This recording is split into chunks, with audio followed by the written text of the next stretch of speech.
Tema yang diberikan kepada kita minggu ini 29 Agustus 2021 dalam rangka bulan kebangsaan adalah korupsi, kolusi, dan nepotisme sebagai musuh gereja dan bangsa. Bapak Ibu Saudara-saudara, istilah KKN bukan kuliah kerja nyata, tetapi korupsi, kolusi, nepotisme tidak asing lagi di telinga kita. Hingga saat ini yang namanya korupsi sudah menjadi musuh utama bangsa Indonesia karena masih terus berlangsung baik secara diam-diam maupun terang-terangan. Korupsi juga menyebabkan terjadinya kemiskinan, ketidakadilan di masyarakat. Ada banyak bangunan yang awalnya direncanakan secara baik, pada akhirnya mangkrak, tidak terselesaikan. Juga telah banyak para pejabat, politisi yang ditangkap oleh Komisi Pemberantasan Korupsi atau KPK karena melakukan korupsi. Mirisnya lagi, ada banyak di antara mereka adalah anak-anak Tuhan, orang-orang yang percaya kepada Tuhan, yang memiliki banyak harta tetapi terasa masih kurang. Korupsi juga, kolusi dan nepotisme yang dikenal dengan KKN bisa jadi sudah dianggap sebagai sebuah budaya.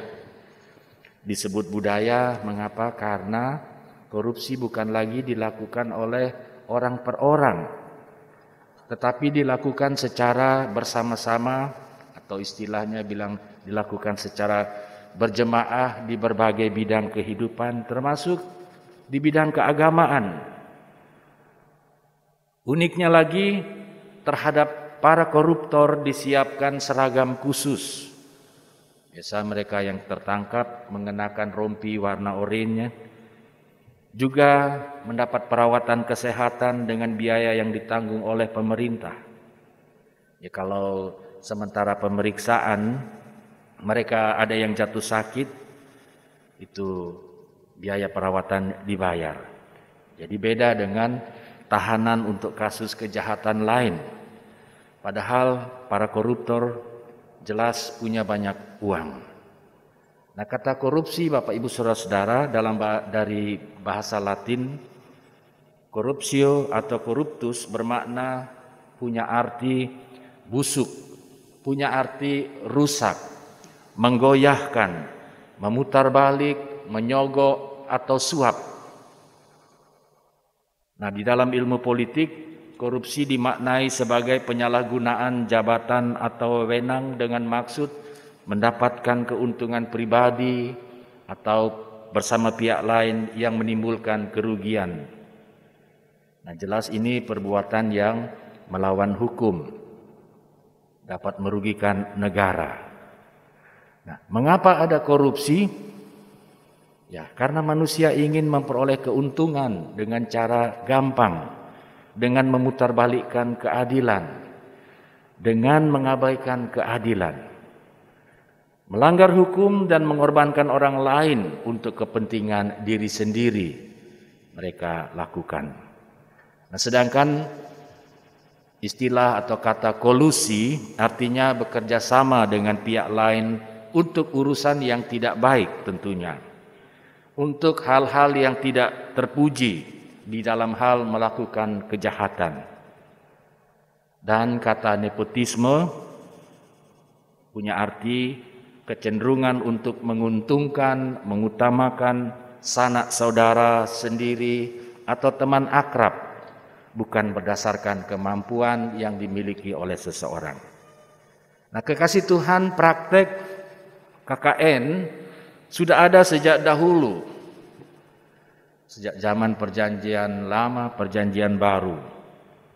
Dalam bacaan kita, sewaktu Nabi Musa hidup memimpin bangsa Israel menuju tanah Kanaan, praktek ketidakadilan pun telah terjadi. Dalam bacaan kita Ulangan pasal 16 ayat 18 sampai 20 adalah bagian dari pidato atau khotbah Musa bagi bangsa Israel saat mereka berada di padang gurun. Musa mengingatkan supaya kelak di tanah perjanjian yang Tuhan akan berikan, yang akan mereka diami, mereka benar-benar dapat menjalani hidup secara bertanggung jawab sebagai umat pilihan Allah. Umat pilihan Allah harus menjadi contoh yang baik bagi bangsa-bangsa lain.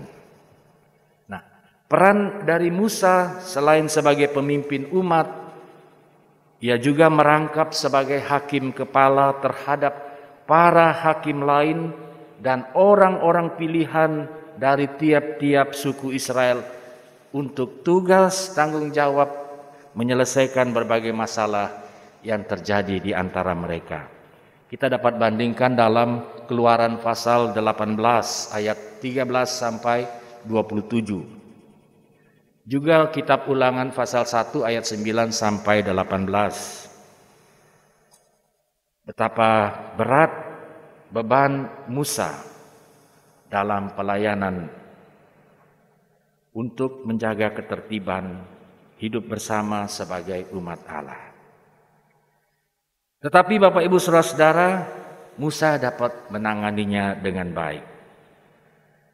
Rupanya Musa memperoleh ilmu dari Jitro, mertuanya, dalam hal mengadili perkara umat yang demikian banyak, dengan menempatkan orang-orang yang takut akan Allah, orang-orang yang dapat dipercaya, yang cerdas emosionalnya, rohaninya, dan yang membenci suap. Mereka adalah pemimpin-pemimpin untuk kelompok kecil dalam menangani masalah, mulai dari pemimpin 1.000 orang, 100 orang, pemimpin 50 orang, dan 10 orang dalam hal menangani perkara yang kecil hingga perkara yang besar. Jadi Musa dibantu oleh orang-orang pintar, orang-orang bijak. Dengan demikian mereka juga turut menanggung bersama pergumulan, permasalahan yang ada di kalangan umat. Dan memang apa yang digunakan sebagai strategi sangat baik, sangat efektif. Tetapi bukan berarti tidak akan ada masalah ketidakadilan di antara orang-orang pilihan Allah, pilihan sebagai hakim dan para petugas. Kalau semakin banyak orang meminta tanggung jawab peran daripada hakim dan petugas, tentunya semakin besar pula dituntut dari mereka bagaimana sikap yang terpuji yang mendatangkan kebaikan bagi banyak orang. Dan Musa sangat tahu Bapak Ibu Saudara-saudara bahwa penyebab terjadinya ketidakadilan itu berasal dari memutarbalikkan keadilan untuk kepentingan diri sendiri atau kelompok. Juga memandang bulu, menerima sogok atau suap. Orang tergoda oleh uang, oleh harta, bisa saja memutarbalikkan keadilan. Dapat membuat mata orang bijaksana tidak dapat melihat yang benar, yang baik, tidak mampu membedakan. Jadi Musa menekankan kepada para hakim, para petugas untuk tetap menjaga kekudusan ibadah dan kekudusan di dalam setiap bidang hidup, terutama dalam menjalankan tugas tanggung jawab yang dipercayakan kepada mereka. Karena Tuhan Allah yang memimpin umat adalah Allah dan Raja yang Maha Adil. Kalau ada hakim dan para petugas peradilan yang memutarbalik keadilan, ada yang pilih muka atau memandang bulu, menerima suap atau sogok dalam proses peradilan, sama artinya bahwa mereka telah mempermainkan kekudusan ibadah pada Allah dan membelokkan kebenaran keadilan Allah. Perilaku yang demikian jelas bukan saja memperlihatkan perilaku yang buruk dan busuk, tapi juga merupakan bentuk pemberontakan melawan Allah yang pada akhirnya berakibat adanya bencana dan hukuman. Para hamba peradilan adalah orang-orang yang menduduki kehormatan. Mereka mewakili Allah. Karenanya wibawa, kekudusan, kebenaran dan keadilan Allah perlu dijaga,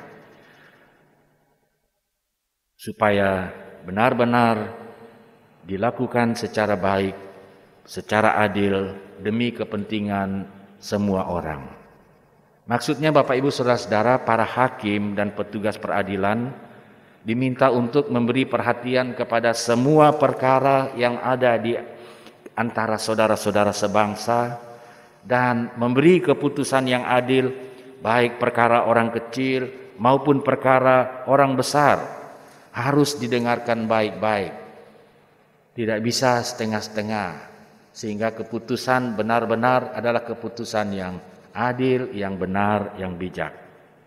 Nah, bukankah sering terjadi di dalam kehidupan kita, ketika kita mendengar dari seseorang tentang sebuah berita, termasuk baru berita atau informasi kabar angin, kita sudah mengambil kesimpulan, padahal duduk persoalan kita belum mengetahui secara baik. Kita langsung memvonis, langsung mencap, oh orang ini begini, orang itu begitu. Nah, benar Bapak Ibu Saudara-saudara, berlaku adil tidaklah mudah. Kalau kita ikuti pemerintah dalam menjalankan roda pemerintahan hingga saat ini, terus berusaha untuk mendatangkan kebaikan dengan cara menegakkan keadilan sedemikian rupa dalam menghadapi berbagai permasalahan. Seperti salah satunya mengadakan lembaga KPK. Pemerintah punya keinginan yang kuat untuk menegakkan keadilan guna memberantas korupsi.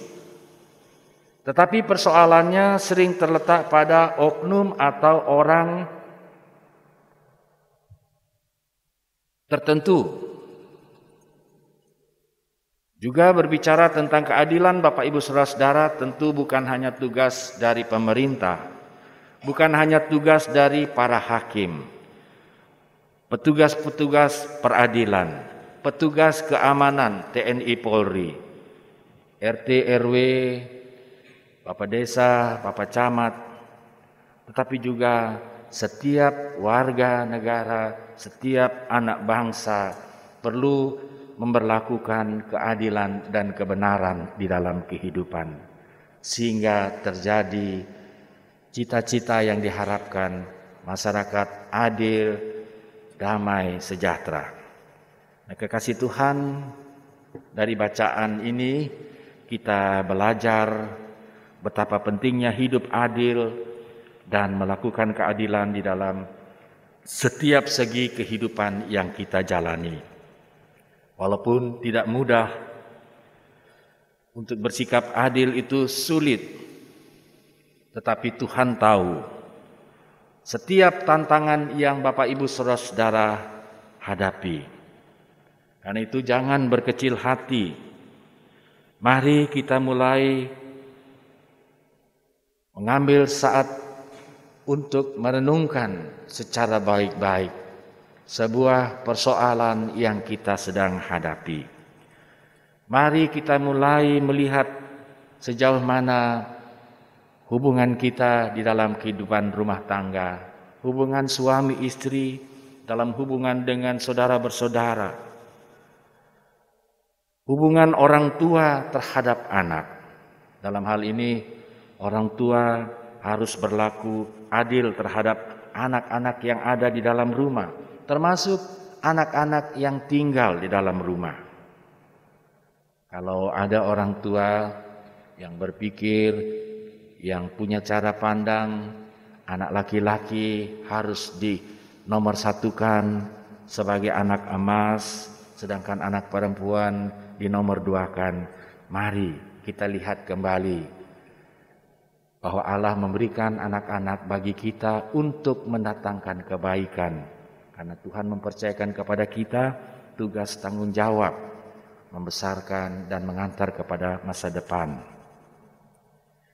Pola asuh di dalam kehidupan bersama di rumah jelas akan dicontohi oleh anak-anak kita. Dan mereka di kemudian hari akan memberlakukan ketika mereka menjadi dewasa, mereka menjadi orang, katakanlah orang sukses, orang berhasil sebagai pemimpin di tengah masyarakat dan persekutuan jemaat. Selalu mereka ingat nilai-nilai kebaikan yang mereka peroleh dari Bapa Mama, dari keluarga. Ini sangat menentukan Bapak Ibu Saudara-saudara, peran dari kita sebagai orang tua. Sangat menentukan sifat karakter anak-anak kita ke depan. Yang jelas sebagai orang tua kita berharap anak-anak kita sebagai generasi muda, penerus bangsa ke depan akan terbebas dari praktek KKN dan mereka menjadi pemimpin yang dapat menegakkan keadilan dan kebenaran. Kalau itu dilakukan, terpujilah nama Tuhan. Amin.